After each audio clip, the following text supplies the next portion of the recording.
What is going on, everyone, and welcome into another episode of Expected Bets for your go-to podcast for all things hockey betting. I am Gator Betting, joined by my two co-hosts, Franco the Banker and Brett Betskis. Guys, how's it going? Oh, pretty good. It's Monday. Yeah, as good as it can be for Monday, you know. Yeah. Not the Friday happy hour stream. Not there yet. Got a few more days for that to happen. Yeah. Franco, how we doing out there in Philly? I'm good. I'm excited to watch some Flyers hockey tonight. So it might be a rough go, but we'll see. All right. Yeah, I was going to say, what's the excitement level right now in Philly? You just beat the Sabres, whooped them over the weekend. So you guys are riding high off a big win against a grade A opponent. I mean, they've won 4 of their last 5, and basically went to OT against Florida, lost in a shootout, and beat Tampa in that shootout. So, I mean, although some of the teams they beat were not of the highest, quality, we'll take it. So they're playing a little bit better. A win's a win, Can't complain for those. The Sabres. Hey, yeah, you're getting. You guys are. I think both of your teams have more than my team this year.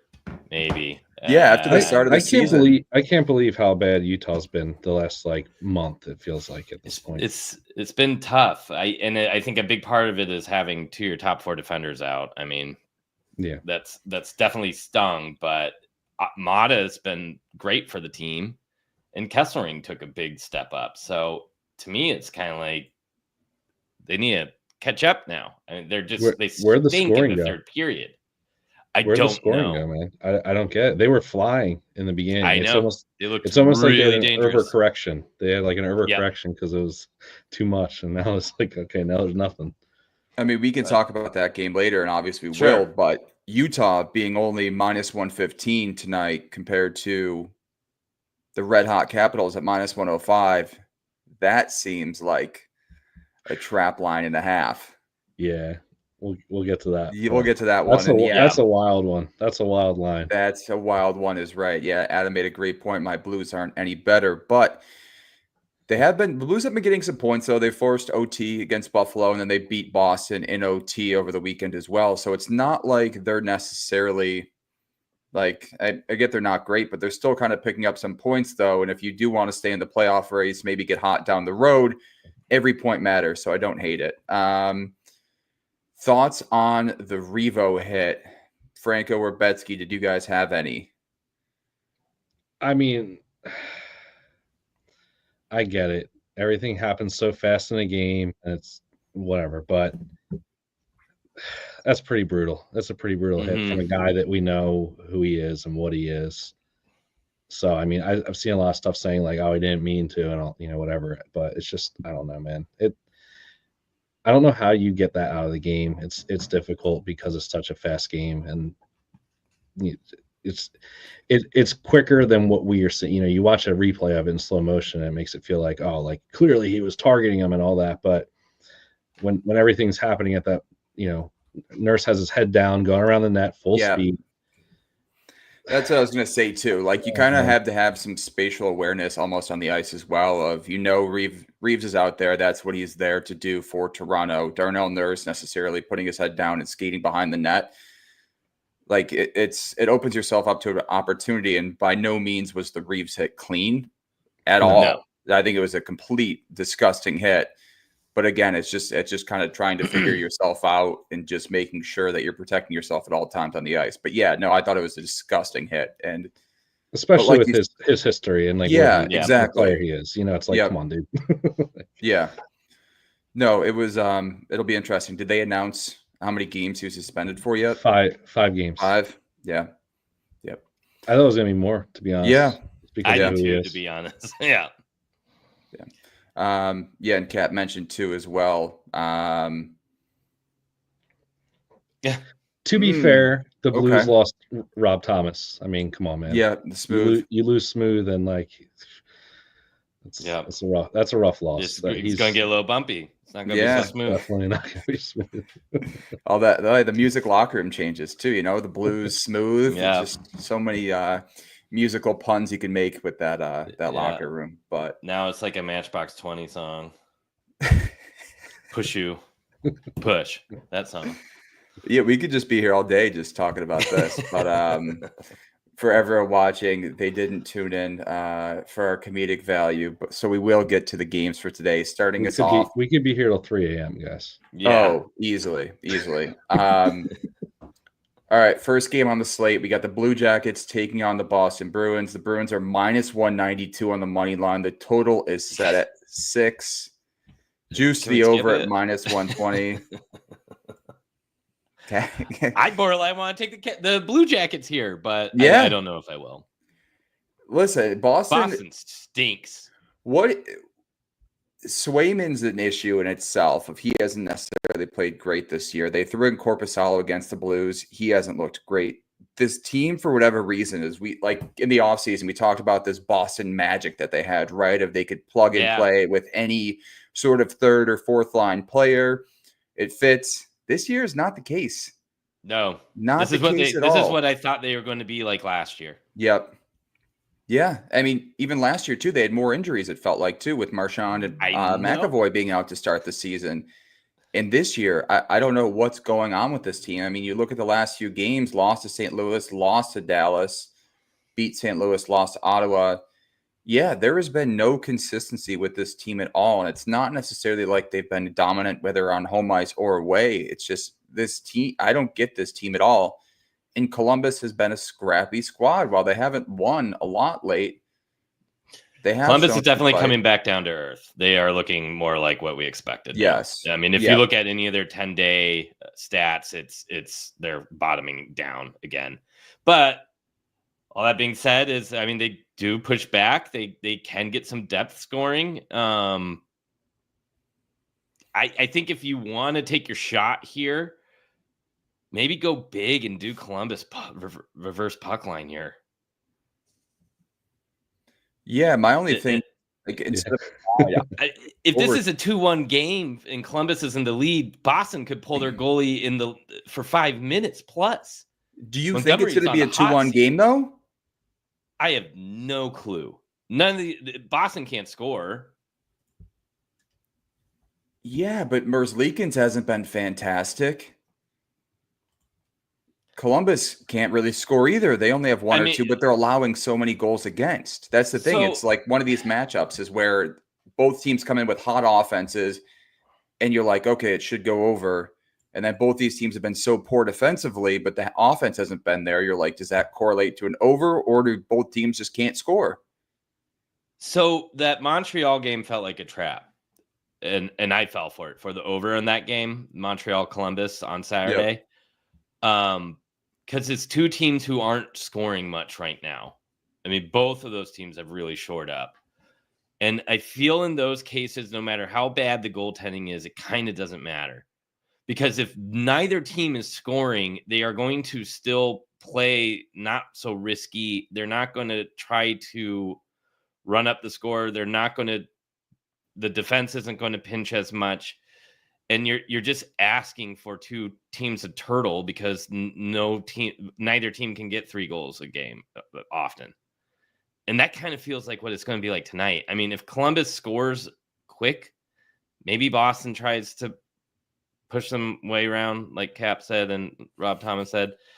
But I don't know, man. I mean, this is one of those games where, like, if Boston can't get things going, it's where the team melts down and gets frustrated and, like, just is unable to score. Yeah, I would agree. Franco, I like the under more than the over, even though I don't want to touch a side here. I don't want to touch a total here. Yeah. Franco, does this game fit your model for first period overs or no? I didn't check on that, but this game, man, I don't. I hate this game. Like Betsky said, I would rather just take a shot on Columbus if I'm going to do anything, just because it's there's no world where Boston should be laying this kind of number. I mean, we saw it the Yeah. other night with Pittsburgh too. Pittsburgh minus 210 against the Sharks, and you're like, I get it's the Sharks and everything, but they've been scrappy. But there's no world where Pittsburgh should be minus 210 on the money line versus any team, and it had to take until what, round 4 or 5 of a shootout. So do you go draw here then? Boston's last game went to OT. 3 of their last 5 have gone to OT. Columbus there's 5 other games on the slate here tonight where it opens up more options in terms of trying to force a play in this one. For me, this is kind of just a pass game. The only prop I like in this game too is Marchand shots. I bet Werenski's going to soar too, though, just because he didn't hit in Montreal, and he doesn't often hit twice. He doesn't often miss twice in a row, and he's been better on the road. Yeah, Monahan's hot streak in terms of shots on goal has kind of run out. Didn't even hit against his former team, so that was kind of the indication that he's slowing down. But there is another guy, Marchenko. His volume has been insane lately. He's hitting 3 of his last 4. He had 7 attempts against Montreal, 8 versus Pittsburgh, 7 versus Seattle, and 10 versus Anaheim. Boston has given up, I think they ranked 22nd in shots on goal against, and they've given up, I think, around the 10th most shots on goal to forward. So I don't hate that look. It's minus 120 tonight, so that would be kind of my only play in this one. Looking at his home and away splits, he's hitting 2 of his last 3 on the road, and at home, he's hitting 1 of his last 4. So that's what I'll probably stick with tonight is just Marchenko shots on goal. It's a decent rate, and like I said, in terms of scoring, you're not sure what you're going to get between these two teams, but I do kind of see Boston allowing a decent amount of shots on goal, as seen by the last few games, 31 and 38. That comment by Adams Digest about Lindholm being out too is huge. Massive. That trade, what was that, 3 seasons ago now, or 2 full seasons? This is the 3rd season he's been on. So. Yeah, was such a pivotal moment for Boston to be able, especially that year when they had the NHL record for wins. Lindholm has always been sneakily one of the best defensemen in the league, and that it just fit perfectly for them. And I feel like he's a huge reason why the Ducks haven't been able to start turning the corner at all, which we'll get to later too. But yeah, I really like that McAvoy piece now. There's a couple other 1.5 guys tonight. Gudas went from Anaheim to Florida, or from Florida to Anaheim. He's on Anaheim now. Did he start at Anaheim? He started at Anaheim first. Yeah. Because he was with Lindholm on that team too, and I remember that 2-3 years ago they traded away both of them. I'm pretty sure. I don't know why I don't remember that. I know he was on the Flyers for a little bit. For some reason, I thought he went from the Flyers to Florida, but I could be wrong there. Oh no, he was Flyers, Caps, Florida Ducks. So you're just getting your orange teams mixed up. It's just the orange. Who's the other defenseman at Anaheim that I was thinking of with Lindholm? Virtanen was really good. Not Virtanen. Vatanen was really good for them. Yeah. Cam Fowler's still there. Mason was really good for them. They had a great blue line for so many years. Yeah. Yeah, Adam made a good point. McAvoy, Wallman, 2+ shots on goal. Lay. We can get to that in a second. I have some thoughts about Wallman. The only concern is just his opponent, Dallas, who's been pretty stingy against shots on goal. But again, Wallman's just been a machine hitting that 2 Good mark. thing he's not playing Wallman. Or good thing he's not playing he's playing Detroit. Yeah. Oh, fuck. I'm stuck on Anaheim tonight. So I will say I'm stuck on Anaheim. I got some dumb bets for this game though. Since I don't like this game in any other way. All right, dump them. JVR is playing on the second line tonight. Cool. Yeah, great. I know. But plus 500 for a goal, man, or plus 575 on Caesars. I don't mind sprinkling that. It's pretty dumb. Love it though. I do love it. I mean, come on. It's so dumb. It's good. It's so dumb. I know. The other one is that guy Merkulov. He was on the goal for or on the ice for both goals the last game. Trent Frederick scored both of them actually, so maybe even look at him. But that line kind of had a little bit of spark. There was like nothing from anybody else. It was all that line. So I don't mind looking at either Frederick or Merkulov for a goal as well. They're both at like that plus 400, plus 500-ish range. So again, small sprinkles, dumb bets, but I would rather put like a quarter unit on all three of those than bet either side in this game. Yeah, I agree. Might as well punt a little bit. Yep. Betsky, any other looks for you in this one? No. I know we kind of just talked around the side for about 5 minutes, and we didn't really come to a conclusion on either one. I was thinking Fantilli played for BU, but he played for Michigan University. So Sanheim was a Duck? No, he was drafted by Philly. Yeah, he's drafted by Philly. This is the most we've talked about Ducks defensemen in a while. So I was going to say, before we slow down the show. Let's keep on going, guys. Yeah, this is what the people want to hear. Expected Ducks 4. We'd have 2 viewers. It sucks because we have to talk about the Ducks in like 3 more games. So yeah, go right back to them. Mm-hmm. And one of them may be worth playing a bet on. One of the defensemen. We'll get there. Yeah, keep on moving. But, yeah. All right, next game up. Franco, your Flyers are taking on the Avs tonight. They are plus 170 home dogs. The total, is set at 6.5. Juice the under. Franco, we're just going to keep riding Mitchkov point. Ooh. I think that's like the easiest thing to go with here. I think there will be goals going both ways. So Mitchkov point's still great value. I don't mind taking it again. Maybe sprinkle his goal prop as well. Since the benching, he's just been on a tear. I think it's like 2 goals and 5 points in the last 3 games or something like that. So I don't mind coming back to him. And it's funny because like he's playing on a line with Anthony and Richard and Paling or whatever. So it's like it doesn't even make any sense that how productive he's been with those guys. That goal by Konechny, that play he made to get Konechny, that empty net goal basically was stupid. I don't know if you guys saw it. He fully faked the shot where the goalie was just dead to rights. So, but yeah. Did you guys lose both games while he was out?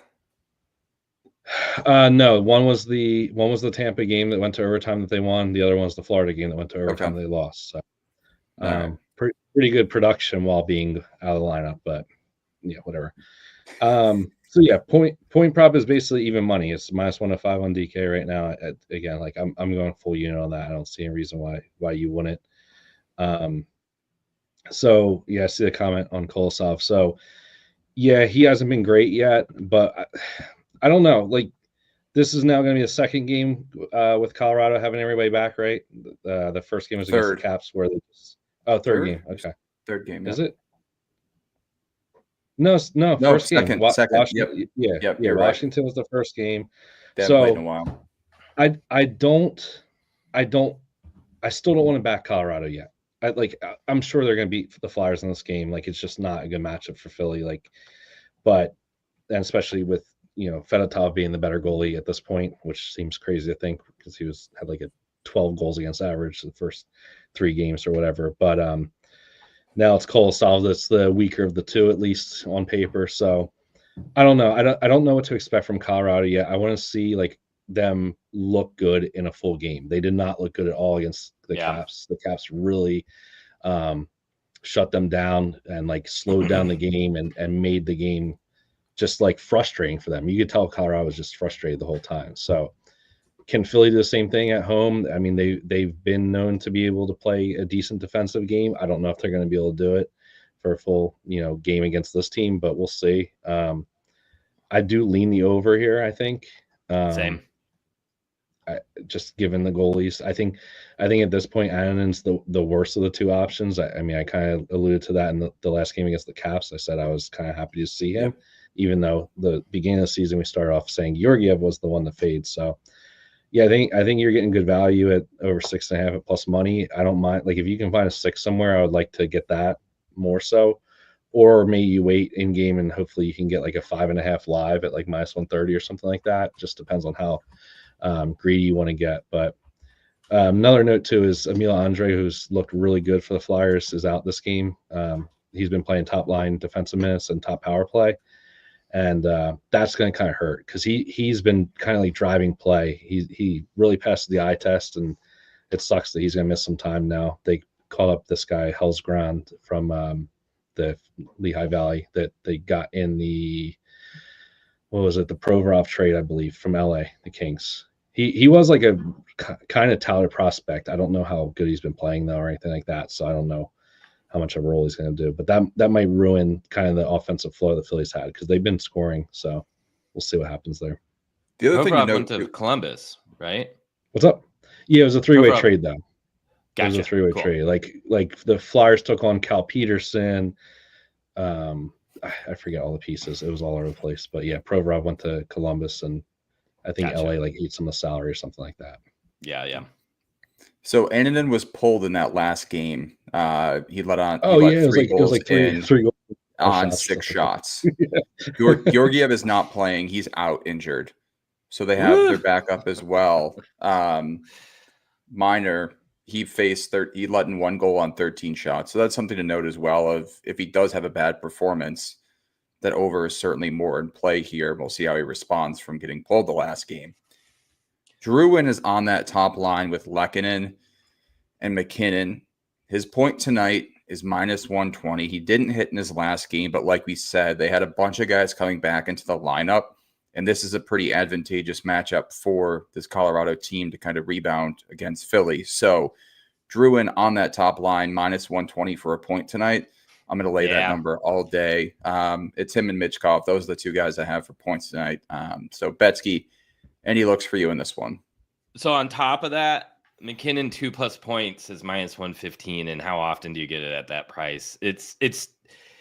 I went on Jason Robertson on Saturday against Minnesota. His history against them was insane. He was -125 for a point, which is just something you don't see. I got burned. So I get it if you don't want to do this, but you don't get McKinnon 2+ points at a bettable price often. We got really shaky goaltenders here. He's coming off a pointless game, which is a very rare thing for him.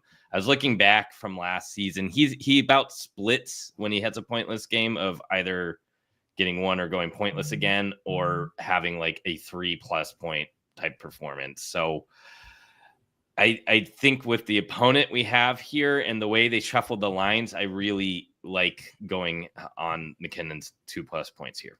I think you could kind of pad it by taking Drouin, because if McKinnon only gets 1 point, there's a good chance Drouin gets one too. He's on the top power play, right? Or am I? No, he's not. He's on the second unit. Yeah. So I don't know. I really like McKinnon tonight. I like Drouin as a way to kind of maybe hedge a little bit, if you will. And then Millstat point looks great too, playing with Rantanen. He has great history against the Flyers. I really wish I could trust Sean Couturier more. I was kind of eyeing his point, but I just don't know who else to kind of pivot to on the Flyers. I'm a little worried about Michkov tonight, to be completely honest. Hopefully I'm wrong. I just get a little worried when rookies are trending, and he's had 4 points, or he's hit 4 straight with 6 points in those 4 games, which is fantastic. But I'm a little worried with just playing on the third line. It feels like it almost has to come from a power play tonight, but I could be wrong. Yeah, I'm erring on the side of caution there. I've gotten plenty of value on Michkov all season long. I will say point on Saturday. To me, today I may just kind of skip it for one game. I will say that since they paired him with that Richard kid, it's been a lot of productivity, even strength as well. I know that it's been on the power play, but I think Richard has like 6 or 7 points in his like 4 or 5 games that he's played as well. So he's been really good. He kind of flashes, man. He's got some really good speed. So it adds like another dimension to a line with Michkov, who we already know is a playmaker and can kind of create space for himself. So I'm looking him up right now. But yeah, I mean, he looks good is what I'm saying. So I don't mind his goal either. His goal is like plus 380 on DK. 6 points in 5 games. So Richard. Yeah. I also want to note it's too, coming from everybody. with Michkov's line, despite being listed on that third line of daily faceoff in the last game, that so-called third line had the second most time on ice for the forward group. So you do have to be careful of that.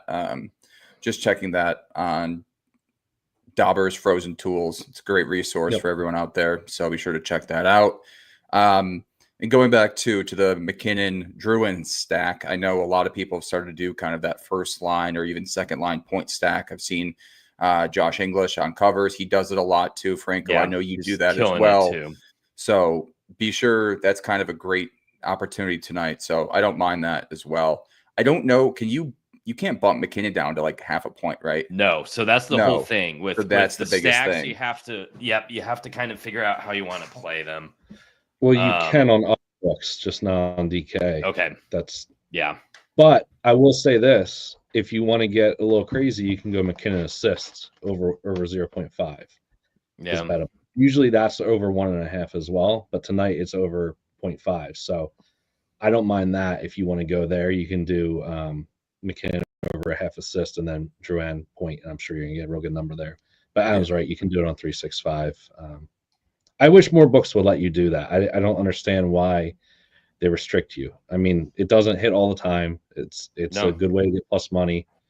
Yeah, I mean, Ovi and Strome has been like a cash cow. So I know we're gonna get there in a minute, but All right.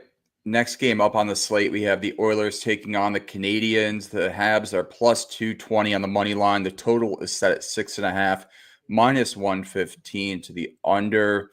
Franco, I'll let you start us out with this one. Any plays in Edmonton, Montreal? I like Montreal finally got off the schneid, right, and is against Columbus. So it's like, do you think that They that's beat Columbus and real? Buffalo. Yeah, it's not real. By the way, that McKinnon assist and Drouin point is plus 174. So just I like that. Sorry, I was making that while you're talking. But thank you for that. So yeah, I don't know, man. Like, I feel like I lean the over here. I don't like laying minus 270 with the Oilers. Not that Nurse is great, but losing him is a piece. That's a guy that plays a ton of minutes for this team. Obviously, now they're going to fill that spot. Arvidsson out. Yeah, Arvidsson out. Like, I don't know, man. Edmonton just hasn't really looked as good as I want them to look. If I'm going to be backing them, I mean, you can do their team total maybe or something like that. But yeah, at minus 270, I'm not even considering anything like that. For whatever reason, Jeff Skinner pops like crazy against Montreal, 20 points in his last 10, averaging 4 shots on goal in that stretch too, like in 10 games. So I don't know what they did to him, but he's just not been that good though. He started the season off hot. I mean, his shots on goal to start the season was fantastic. Yes. Then he kind of faded a little bit.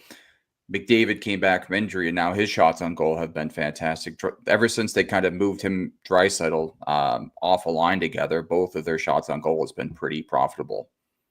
Yeah. So I don't know. I mean, he pops. So I don't know if you're feeling. This is a game I'm kind of laying off of for the most part, though. I mean, I just don't feel like there's a lot of value on either side. Montreal just hasn't been that good in reality, except for that Columbus game. So I don't know if I really want to go back to them. Like, I think there will be points in the season when they're worth backing, but this doesn't feel like one of them.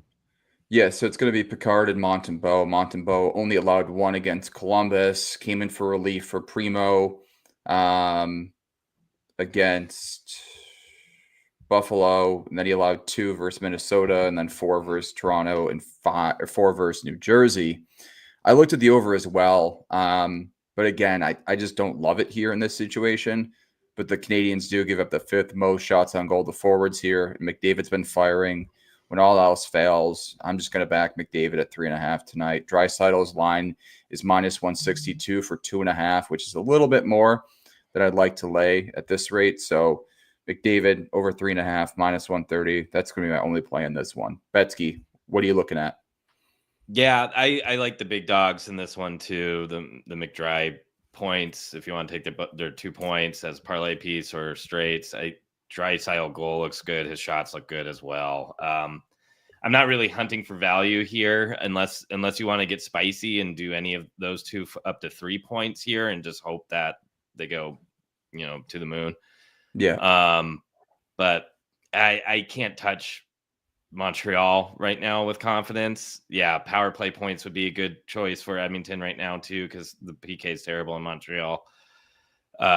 They just haven't looked right. The guys you want to lean on, like Caulfield, they've been so quiet. I know he had an assist the other night, but it's not the same. I'm assuming David Savage's is Savard. Yeah, that could be a nice one too if you're looking in the block shot market, because I think Edmonton will look to continue to roll here, because this is where good teams need to make up. I mean, they start off the season slow again. This is where you make up those losses by beating down bad teams. So I would assume the script is going to be as you're looking, the Edmonton going nuts. Yeah, that's another great look too. Leon power play point, 4 straight versus Montreal, and he's at plus 135. That's really, really nice. That's probably the best value. Sprinkle a couple guys on Edmonton, and if they score 2 power play goals, you're going to good find. Yeah, and you look at Montreal's PK in the last few games, they allowed 4, 3, 4, and 4 penalties against, and they've given up a goal in 3 of those last 4 games, 2 versus Toronto. So, Adam, that's a great look on that end. Again, you could even stack it with McDavid and Draisaitl both have a power play point too, because you have to figure if Draisaitl's scoring, McDavid's going to be involved in that goal somehow as well. Any other looks in this one before we move on? Yeah, this is one of those ones I just don't want to hang out in too much. Edmonton's kind of a weird team to bet on. You're either going to, you really got 2 players to choose from, and then the cast of characters around them their values just sucks. Like, what are you going to do? Take Hyman for 2 points and really trust that tonight, or whatever they're feeding you, or you're going to have to take Hyman at like minus 200. So. The one thing is that Edmonton does seem like they're a little bit hot on the road, which is nice because last year they were like untouchable in away games by the end, the last fourth of it. So there's that. Yeah, Corey Perry's on that second line now, and you're looking for his point, non-existent. Hudson does have. What about his goal? If Lane Hudson has started to get on the score sheet too. He has an assist in he's had 4 assists across his last 4 games too, and his point tonight's at plus 165. Yeah, but man, Caulfield point at minus 125 too is kind of crazy. We've seen that number fluctuate up to 180 at certain times. I think there's something wrong with him, man. Yeah, I've never seen him go this long with the low shot volume and the low attempts. Like, maybe he has some sort of hand or upper body injury. Even Suzuki is almost bettable for a point, which is never the case. He's minus 160. It's not bettable, but it's closer than it normally is. The books are saying that Montreal's not scoring tonight is what these lines say. Caulfield at minus 125. I know he hasn't looked good, but you would have taken that all day a couple weeks ago. So I don't know. Yeah.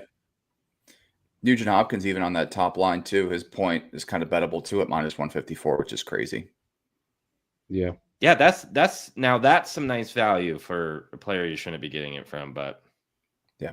Like he hasn't been great this year, right? No.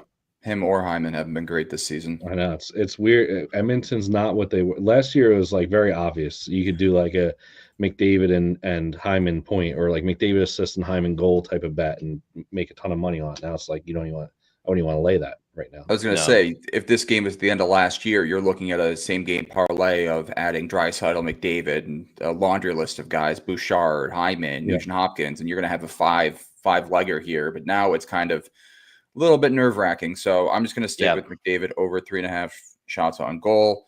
Franco, who did you have in this one? Just to recap. Probably nothing, to be honest. Probably nothing. Betsky, you just took Draisaitl power play point. The one, Adam. Yeah, I'm taking that as a straight. I do have his 3 shots in LA. 3 shots in the goal looks nice if you want some extra value on it. But I think I like the power play option the most for like a straight. That's not a bad idea. I think you take 2 or 3 of them and just call it a day. Yeah. All right, next game up on the slate, we have the Anaheim Ducks traveling to Dallas to take on the Stars. The Stars are minus 455. What? The total is set at 6.5, minus 115 to the over. That's a big number. That's Huge. That's probably the heaviest favorite we've seen this year. I think it is the heaviest favorite we've seen all year. Dallas being minus 455 tonight. Anyone want to please lay it? confirm Dostal?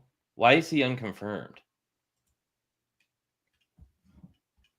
If Dostal plays, I don't know. I'm not going to even say it. Betsky, what do you have in this game for picks? I don't have much from this game. Same. It's Dallas's. I feel like I just need to take a deep breath and go in on the Sagan Duchesne choo-choo right now, but I'm so worried that I'm going to jump on and crash it for everybody else. So I've been a little hesitant to do that.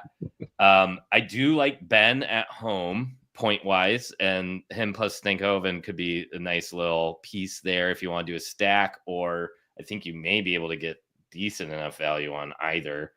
The top line has been so unpredictable that I've learned my lesson now. I'm just going to fade it until they start streaking. They haven't been able to really put multiple games of hitting points together. You know which one stands out to me though on the other side of things? Vetrano shots. Yeah, he's been very good lately. He's been insane, and it's one of those things at that volume. It does not matter who you're playing against. When you're taking 9 to 10 attempts a game, his line's 2.5, so that's a really nice parlay piece. But I don't mind taking him at 3.5. He's been averaging 8 attempts in his last 5 games, with one game with 1 attempt. So if you were to remove that and just do those 4, he had 14, 7, 8, and 10 attempts in those games out of his last 4 games. And he had 9, 3, 6, and 3 shots on goal. So you're going to get really nice plus money value at 3.5. He's only done it once against the Stars in his last 8 games against them, though. But right now, playing on that top line, he's getting that opportunity, and he is definitely taking it. So yeah, 2.5 I love as a parlay piece. 3.5 if you want a little extra value. And I'm sorry, he is on the second line right now with Strome and Terry, but I know they're getting big minutes. Yeah, Zellweger is another guy too that's been firing the puck a lot as of late for Anaheim. He's at that 1.5 line and bettable tonight. I think it's only around that minus 130 mark. So maybe look at him as well. Yeah, despite Dallas not giving up a ton of shots, they are going to give up some. And Zellweger's attempts have been anywhere from 7 to 8, even plus, going from there. So that's not a bad look, especially if Dallas allows even 2 or 3 power plays against. Franco, any looks for you in this one? So I kind of lean the under here. I feel like Anaheim hasn't been very productive offensively, like at all. Yeah. So I mean, I know Dallas could easily score 5, and we're just dead. Or 7, like they did against Penguins. 7. Yeah, exactly. Yeah. I know it's scary, but that's kind of like where I lean. I mean, there's no way I'm taking a side, obviously. I thought the draw was interesting at plus 500, which is just feels ridiculous of a number. It's because of how long of a shot Dallas or Anaheim is to win. So, but I mean, when it comes down to, you can get Duchesne and Sagan point at plus 162 still. I don't mind that at all. If you add Marchment in, you go all 3 of them on that line, it's plus 350. Marchment had a hell of a game the last game. I think he had like 2 goals. He has 4 goals in his last 3, including 5 assists. He's actually pacing those 3 guys, believe it or not. 9 points in his last 3. So you're getting the most value on him. I can't believe I'm looking at lines right now and seeing Duchesne at minus 182, where you have Robertson minus 175 at a cheaper price, Hintz at minus 154 at a cheaper price, Miro at minus 135 at a cheaper price. Like, when have you ever seen that? I mean, Marchment's at minus 142. He's more juiced than Miro. Like, when has that ever happened? You know what I mean? So I don't know. It's really funky. I don't want to go heavy in this game when it really comes down to it. That's the line I want to focus on, though. You're not getting a ton of value when it really comes down to it, so I'd rather make it more worth my while. Another guy that pops though is Thomas Harley, 2 goals and 4 against them. His goal scorer prop is plus 650.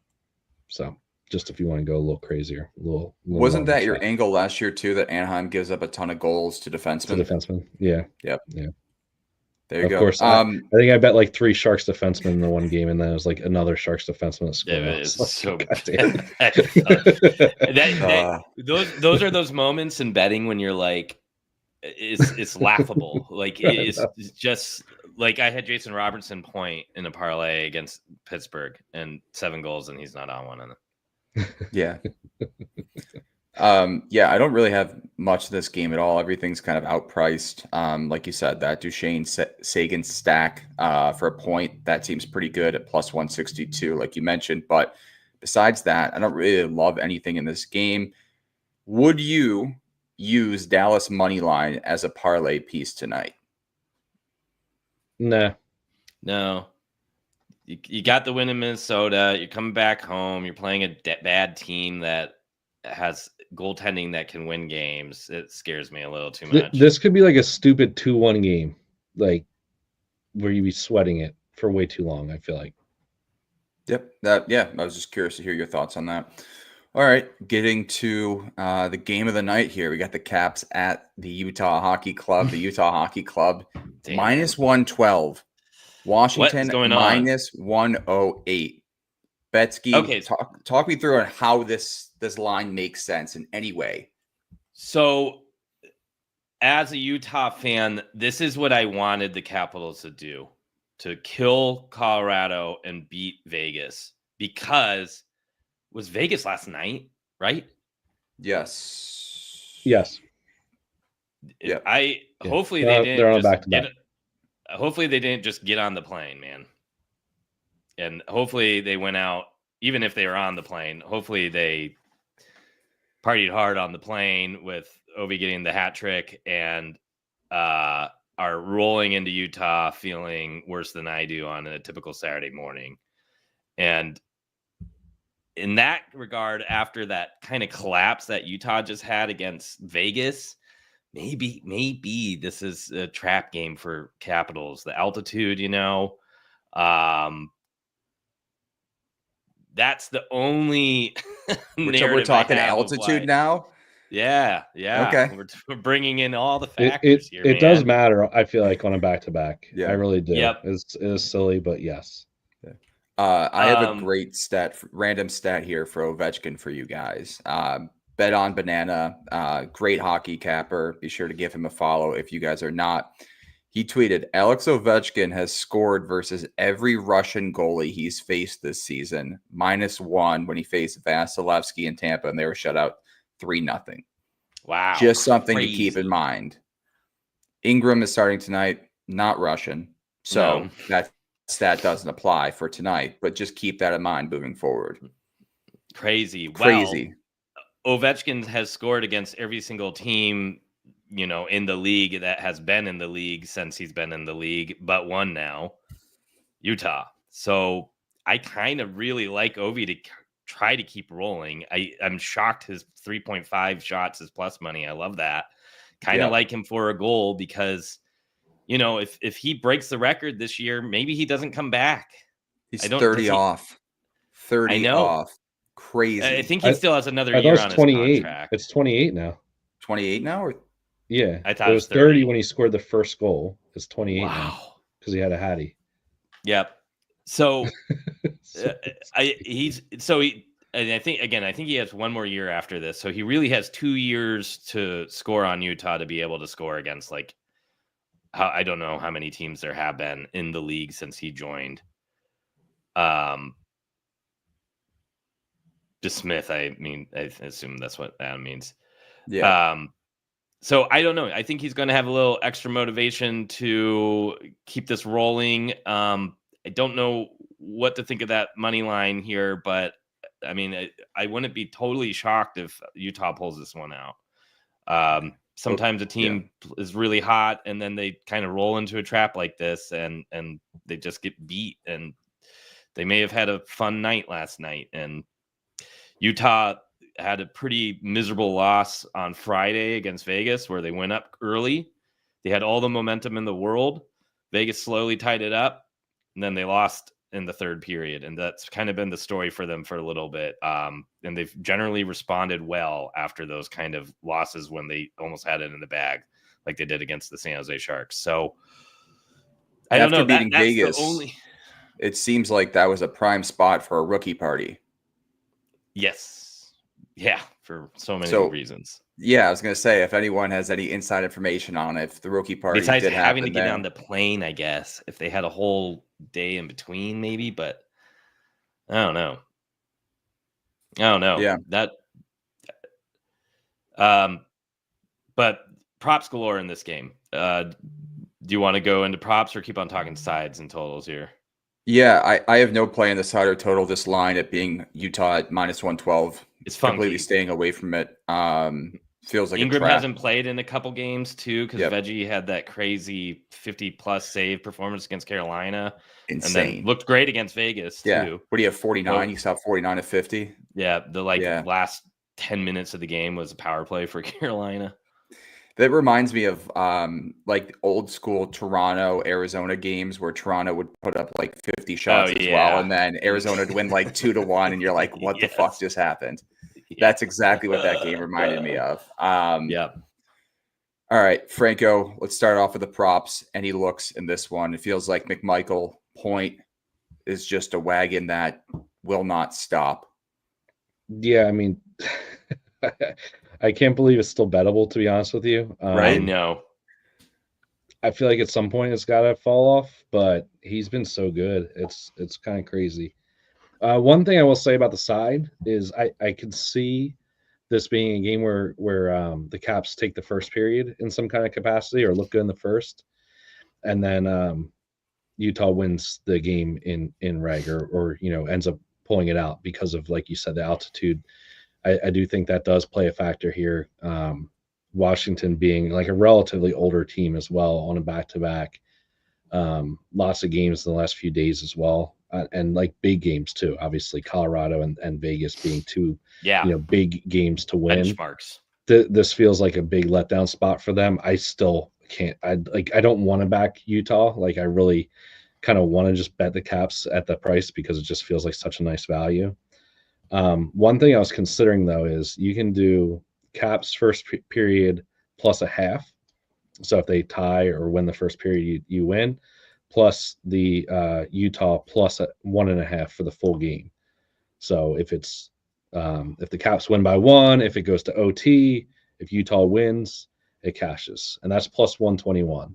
So it's kind of a way to play it safer. You could just go money line both ways, Caps first period money line, and then the full game Utah money line. That'll pay you even nicer. So I might sprinkle that as well. But I think that's kind of like the script. So for this game, Caps take the first, and then Utah wins it when all's said and done because the Caps just kind of wear down. So kind of a funky way to play it, but I think that's a good way to do it. I think you go back to Stroman Ovechkin point though. I don't see any reason why you don't. Yeah, it's just been stupid money. But yeah, I don't know. As far as Utah goes, like I feel like you might as well just go with the value guys instead of. I feel like you're not getting a ton of value on the top line. I've been having a lot of success going like to the second lines on teams like this and parlaying them like two of the guys together. Like if you do Gunther and Michelli point together, you get that plus 335. Or if you want to go Cooley instead, as long as that line's still intact, that's plus 335 as well, Gunther and Cooley. So yeah, they're still together. I mean, like, I just feel like doing that as opposed to doing like the typical Keller Schmaltz. What do you get? Like, I mean, that's actually not that bad right now. That's plus 192. Because Keller's or Schmaltz is minus 120, which is a piece I love tonight. Yeah, that feels really good just as a straight. I feel like he's goalless still. I feel like they got to get. I feel like that offense has got to get going. And I think this is that type of game where I think we're going to see some goals here. Washington's been more of an over-type team. I feel like that tight defensive style they've been playing against Colorado and Vegas, like you got to be feeling a little bit tired after facing those two freaking teams. I mean, Vegas is heavy and physical. Colorado's fast, and you're able to shut both of them down. Now, how's that effort going to be tonight? So Yeah. I think we could see some goals from Utah tonight. Like it. Betsky, any props for you in this one? Yeah, so I do kind of like some goals from the Utah side of things here. Okay. Obviously McMichael, I just looked it up, and minus 140. So now we're getting out of that real bettable as a straight territory, and I do feel like that's one of those players that at some point this is going to slow down. Real quick, as far as the Capitals player, I think Protas, if you want to go for just value, top line player, you got that. I love the Ovi Strome stack still. Strome assists minus 120. Don't forget he was drafted by the Coyotes, so they were the first team to trade him for Schmaltz. So there's a little bit of a revenge angle, but he doesn't really have that in the history. But at the same time, he was on Chicago and not really clicking and producing like he was the first couple years after that trade. So Chikrin's another ex-Coyote here. I think he's only played a couple games against them. And unfortunately, Props Cash doesn't have it lined up with Utah. So I need to actually look that up. Two games, 1 assist, 2.5 shots averaged across those 2 games. That's what I thought. So wait, 2.5 shots, or he hit 3? That means he probably had a 3 and a 2. Okay, gotcha. Wait, are you looking for his head-to-head? Oh yeah, I don't have it either. So that's another interesting angle. You're strictly going off a value and revenge angle here for that, though, rather than the data, because maybe point is the way to go there. So those are some pieces I kind of like on the Capital side. Utah side, I think this is a Gunther night. It's very rare that he rips so much pucks and then just goes completely quiet the next game. And last game, he is coming off a 10-shot attempt performance with 3 shots. The 2 games before that, he only had 2 and 3. They put him back on a line with Cooley. He was really taking a dip when he was on the top line with Keller. It just wasn't a great spot for him to just be kind of like the shooter. The last time he had a ton of shot attempts was against Vegas on the beginning of the month. Had 9 attempts and 3 shots that game. The next game after that, he had another 9-shot attempt performance with 4 shots. He's hit once against the Capitals. I know they're stingy against shots on goal, but again, this could be a tired team that had a lot of fun last night. And it just seems if you want to follow that trend, he's probably picking it up again. So you can get that at minus 110. That's something I love as a straight. Cooley, 1.5 shots has been really good. So if you want to do like a 1.5 guy type play, him and Sanheim could look really good together. You could maybe even do like Ben. I know Ben is against Anaheim. Everybody can get at least 2 shots against them. Schmaltz point at minus 120 seems super, super low, and he's just been a little cold, but you know he's going to want to get a goal here soon, so he's going to be extra motivated. He's gone pointless in the past 3 games. Again, back on the line with Keller. Bukestad's playing center on that top line, so I think there's value there.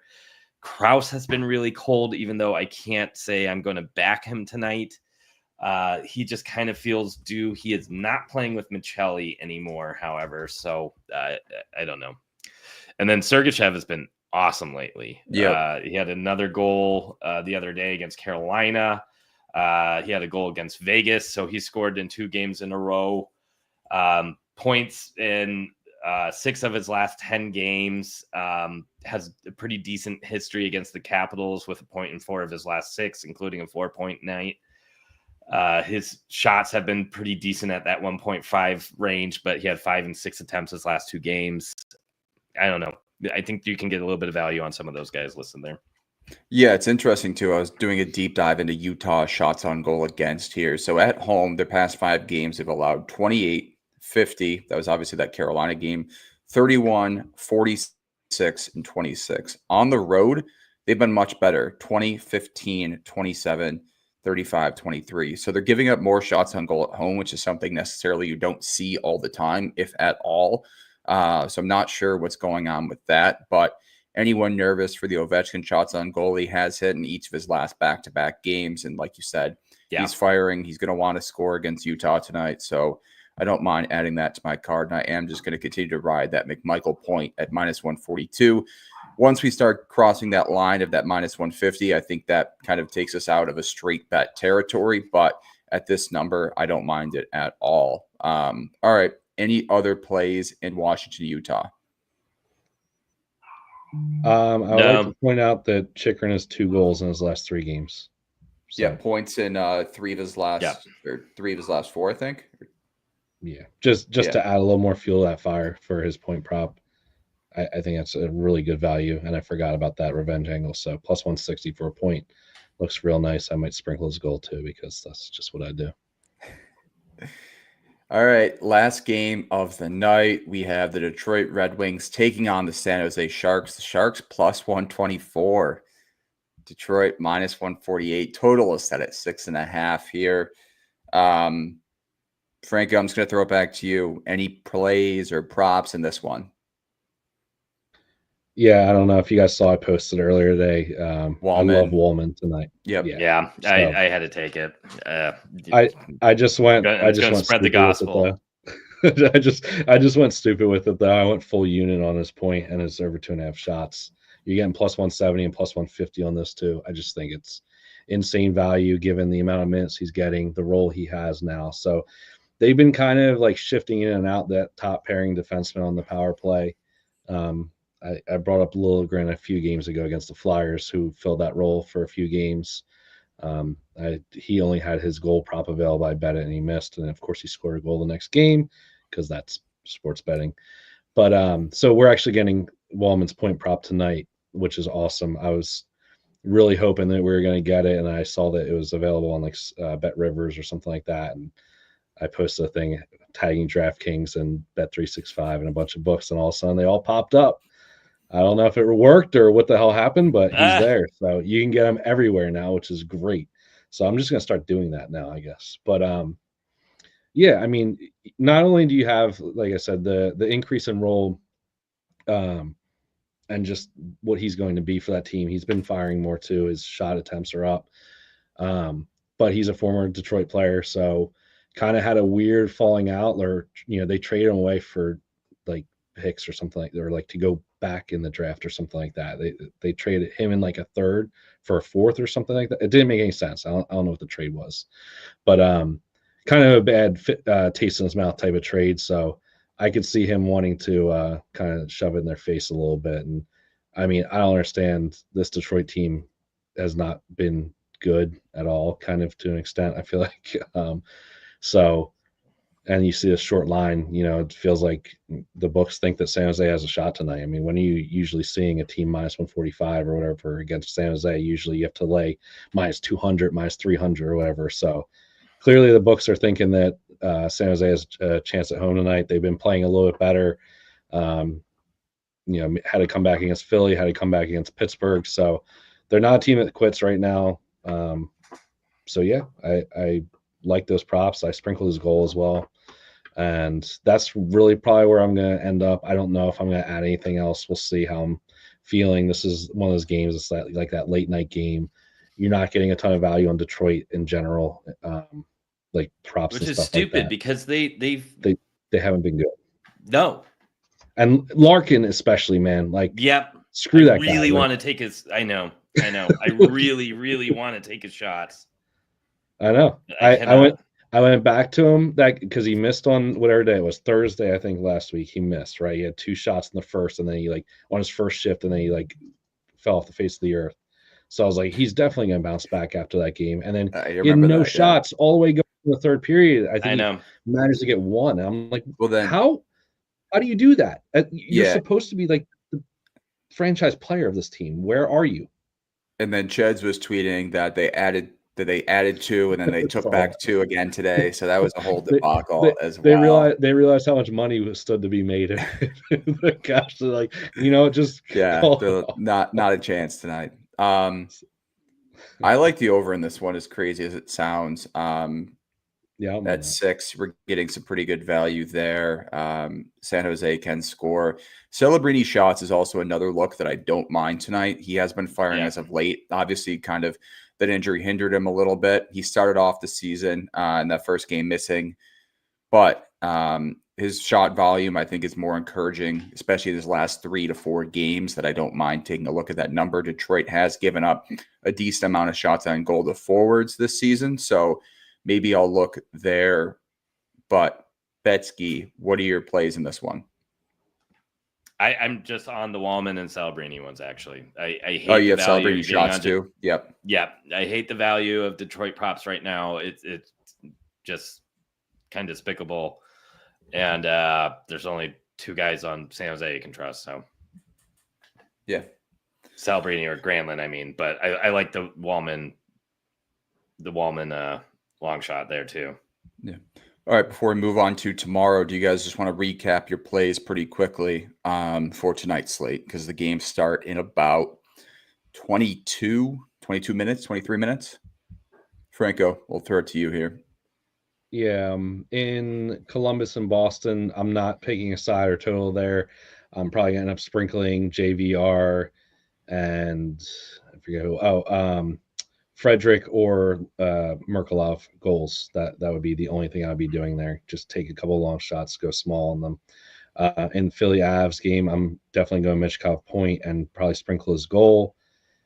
And I kind of like the over there as well. For the Oilers and Habs, I got nothing on that game. I just I don't like it that much. Ducks and Stars, I did the Sagan Duchesne point parlay, maybe even add Marchman to that. I think it was like plus 162 for Sagan Duchesne, and if you add Marchman, it's plus 350. I like that a lot, and then a sprinkle on Harley goal at plus 650. Caps in Utah, I'm gonna hit Chikrin point at plus 160, sprinkle his goal at plus 450, I believe it was. And then I think I'm going to do that parlay, Caps first period plus a half, Utah full game plus 1.5, plus 132, I believe it was. And either Gunther Cooley or Gunther Michelli point parlay, both of them were plus 335. I think that's just ridiculous value for those guys. I think we're going to get some goals there. So, and then for Detroit and San Jose, I'm going Jake Wallman props to the bank to finish my night off strong here. Plus 170 for his point prop, plus 150 for his over 2.5 shots on goal, and then plus 850 for his goal prop. That's a smaller bet on that, of course. Yep. Betsky, what does your card look like for tonight? Yeah, I'm skipping that Boston game. For the Philly Colorado one, I really like McKinnon 2+ points, minus 115. Duran looks great too. If you want to kind of hedge that, that's kind of the look there to me. As far as the Edmonton Montreal game, Connor McDavid 2+ points is a nice parlay piece. Leon Draisaitl 2.5 shots is a nice parlay piece as well. Or if you want to get a bit more juicy with that, take his 3 shots plus a goal, or I think we're all on his power play point as well at plus 135. That's a nice straight piece. Ducks Dallas, I'm trying to figure out something to do with Vetrano 2.5 shots on goal, because I think that one looks incredible. I think you're getting really nice value on Ben point at minus 110 or Stankhoven point at minus 130. Again, I don't want to be the one who kind of makes the Duchesne Sagan train go off the rails. So you can thank me later if you are on them and they get a point, because I will not take them. So you can all have fun.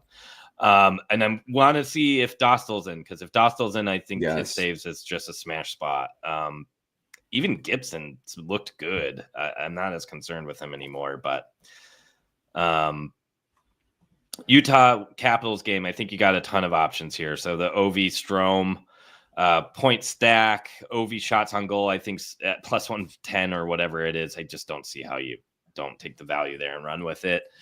Strome assist at minus 120 looks decent, but if you want to go for plus money and do the stack, I totally get that. I like kind of those Chikrin looks. I may have to sprinkle that Chikrin goal. That seems a little fun.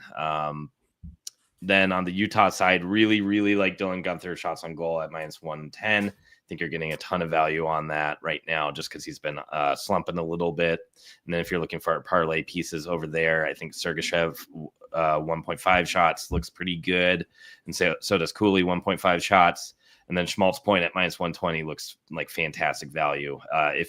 If you believe that Utah can win this game, just take the Schmaltz point because that top line has to score, right? And it's about the same price for something that feels way less risky. Sharks game, I'm on Wallman. Franco killer look there. And then Celebrini shots looks pretty good to me. And that's about all I want to touch there. Awesome. Yep. Columbus, Boston. I got Marchenko over 2.5 shots on goal at -120. Colorado, Philly. I have Michkov over half a point at -105 and Drouin over half a point at that -120 range. Edmonton, Montreal. Just going to go with McDavid over 3.5 shots on goal. That's -130. In Anaheim, Dallas, I'm passing on. I don't have any plays in this one. Caps, Utah. I'm going to take that Ovechkin over 3.5 shots on goal at +110. There's just too much value there. And it's not necessarily like he's been terrible on back-to-backs this season. In the last game, Celebrini over 2.5 shots on goal at -125 at DraftKings. Any new customers on DraftKings can get $200 in bonus bets when you bet just $5 using promo code THPN. So be sure to sign up using that promo code. Game time as well. Anyone going to any games, whether it be live sporting events, doesn't have to be the NHL, concerts, whatever you're thinking, be sure to use promo code THPN at game time for $20 off your first purchase. And Black Friday is right around the corner if you're looking for some new AirPods, whatever, any sort of audio equipment, be sure to check out Raycon. You get 30% off site-wide. That's an incredible deal on top of their already Cyber Monday and Black Friday deals. Promo code THPN for that. All right, getting into tomorrow, we'll kind of go through here. We've already been going for over an hour. 7 games tomorrow. Bunch of decent looks, but we can start at the top here. Edmonton, Ottawa. Franco, did you have anything that kind of jumped out for you in this one? I mean, I guess I'll be looking to fade Edmonton on a back-to-back.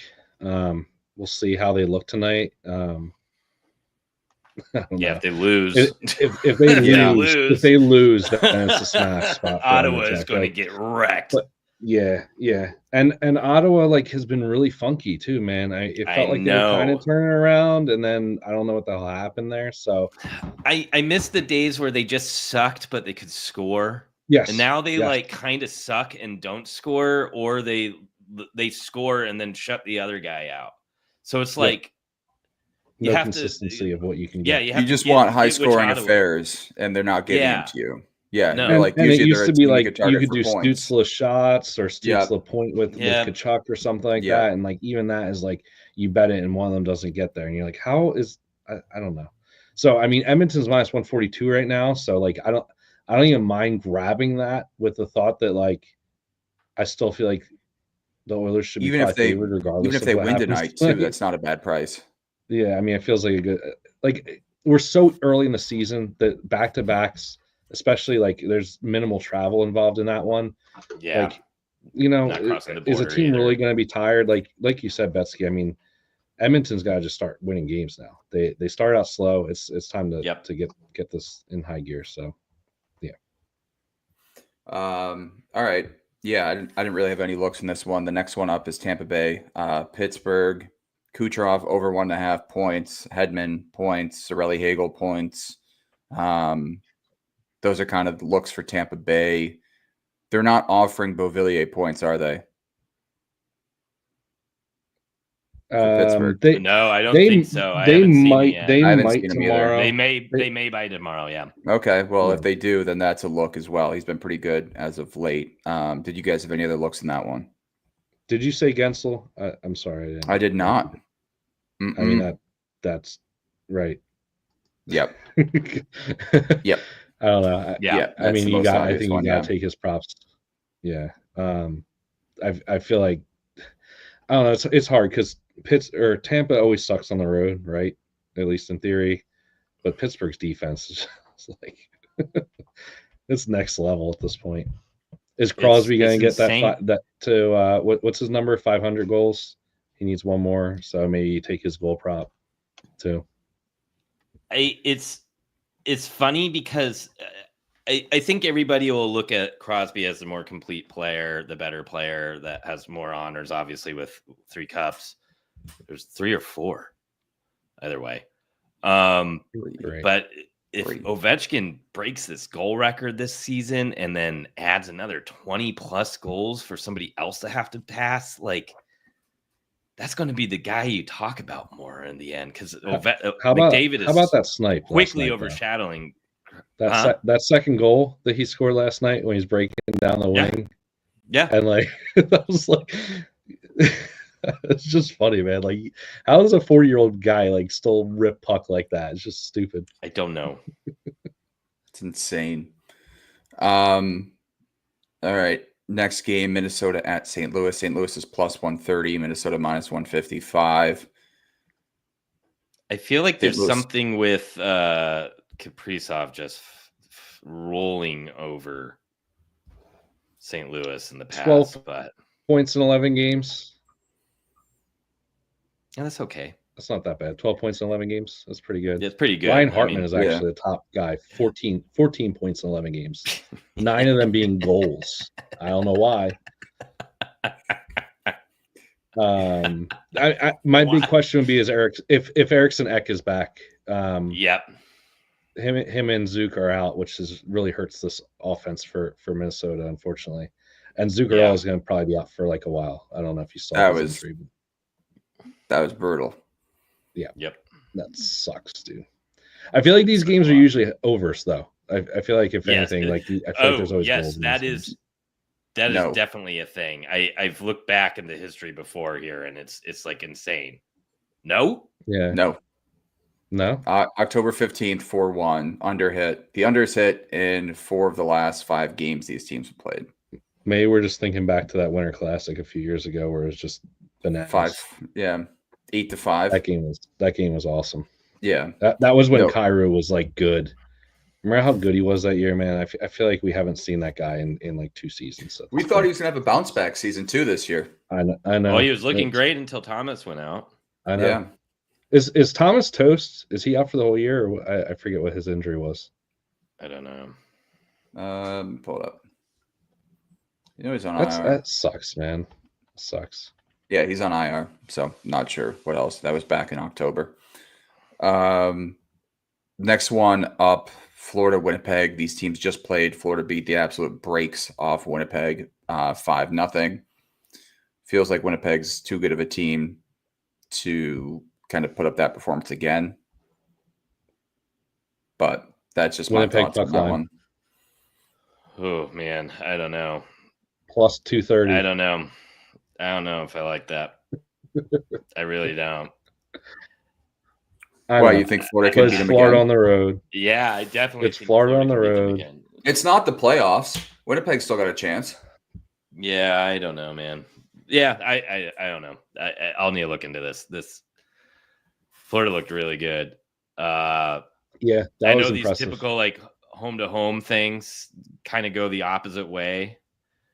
Typically, yeah. So yeah, maybe that's enough to go Winnipeg. Minus 110. When Hellebuck gets rocked, I feel like he comes down to earth for a little bit. Yeah, but Bobrovsky was terrible leading into that game, and he had a great performance then. So does he stop all 27 against? You know, why did the Devils play Florida in Florida twice? I assume that was because of the hurricane stuff in the beginning of the season, but I don't know. That was really funky. That was really weird. Anaheim, Chicago. Oh, but real quick on that, the Jets Florida thing, Kyle Connor shots I'm going right to. He has great history against the Panthers. He missed last game. They got spanked. He's at home. He rarely misses more than like this season. He like rarely misses more than a couple times, but I like that. Yeah. Yeah. You have to figure they put up better performance. Barkov, Reinhardt, and Bennett have all been fantastic as of late, too, for their points. So if you think this is still a high-scoring affair, maybe check them out as well. Anaheim, Chicago. Zellweger shots on goal. Yeah, who cares? Yeah. If Seth Jones was in, I would want to bet his shots, but he's out right now. Chicago sucks so much. Holy cow. We said it. I think we all said it. I know. That, like, I don't care who they added this offseason. This team still stinks. I'm so happy we're right because stinks. I know they won. Or no, geez. I had the screen mixed up. I was like, wait a Chicago second. just beat Anaheim too earlier this month, 4-2. Anaheim's gonna be on back-to-back. Donato props. Yeah, Donato props has been good. Yeah. So look for his 2.5 shots on goal. Yeah, I don't know. Don't have much in that game. The Flames are quickly becoming a sinkhole for props too. Yes. They are very difficult to get right now, and they are also hard to bet against. So, well, also the Islanders too. It's not like they have a ton of props available that you're rushing to bet either. And man, they were awesome for like 2 Palmieri, weeks there. Nelson shots, all at the same time. Yeah, this is a prop hell game. It feels like where you're trying to find something, and there's value, so it's like dangling in front of you too. Yeah, I'm telling you, Palmieri point every game. Yeah, he's been like minus 120, minus 113. He's been getting a point every game. It doesn't matter. He's got 5 points in his last 4. That was my only note for this game. Everybody else gets them now. Yeah. All right, last game of the night, Rangers, Canucks. Pettersson looks better. That's something that's a positive for Canucks. Sure. Pettersson. Yeah. That's really all I have. I don't know. It's a weird game as well. Yeah, too. I'm probably off Quinn for a little bit now. I feel like his volume's just insane, but man, Quinn assists, Miller's decent, maybe a parlay piece. I don't know. Miller Pettersson stack, even though they don't play on the same lines, it seems like a way to go because man, they often both get at least Panarin a point. Shots have been decent. I saw a thing saying that Miller got benched at the end of that game for the most part last night. So I could see him having a big bounce back. I know he's a former Ranger too. So, especially as a former Ranger, yeah. Little Kevin Fiala angle right there. His last 5. I could see him being, having a good game. I mean, if they let me bet Pettersson and Hughes point again, that was like plus 160 last night. I'm gonna take that every freaking game. Why not? At this point. Yeah. Is it? And then there's a comment. Is that Atu Radi? Yeah. He scored last night on a deflection goal. Yeah, I don't mind that. He was supposed to be like a top 5 pick. Yeah, he was the piece in the Horvat trade. He was like the crown jewel, so to speak. Yeah, that line drove play the last game. So at least as far as statistics go. So I mean, at 500, I don't mind that. Yeah, you're the goal scorer guy, so maybe do a little bit more research into that. Mackie. Yeah, it was on his goal the other night.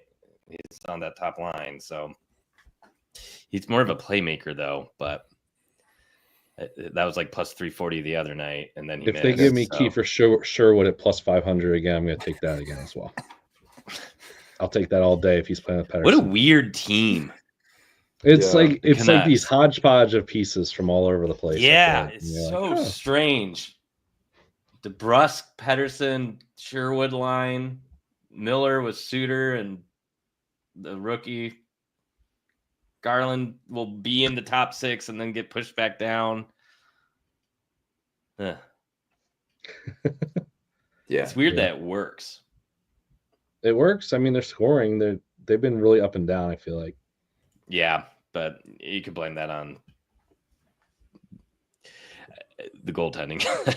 I mean, how do you go in night out being like, all right, those guys are back there. Tweedledee and Tweedledum. We gotta make sure we. I mean, Yeah. All right. Anything else before we wrap up here? The game's about to start for the 7 p.m. slate. Anything else to add? No, good luck. Let's win some damn bets. Yep. We Yeah. will post our parlay tomorrow, given that all the games have already started. So be sure to check out that. If you're not following us on Instagram, be sure to do so as well. We'll have some more content coming out there, and subscribe on YouTube for everyone listening. Be sure to check out our social medias personally, Franco the Banker, Gretzky Betskis, Instagram, and X as well. So once more, we appreciate everyone for listening. Go support our sponsors if you are using DraftKings, Game Time, or Raycon. We appreciate everyone for listening and tuning in on today's stream. We'll be back Wednesday. So be sure to check us out there.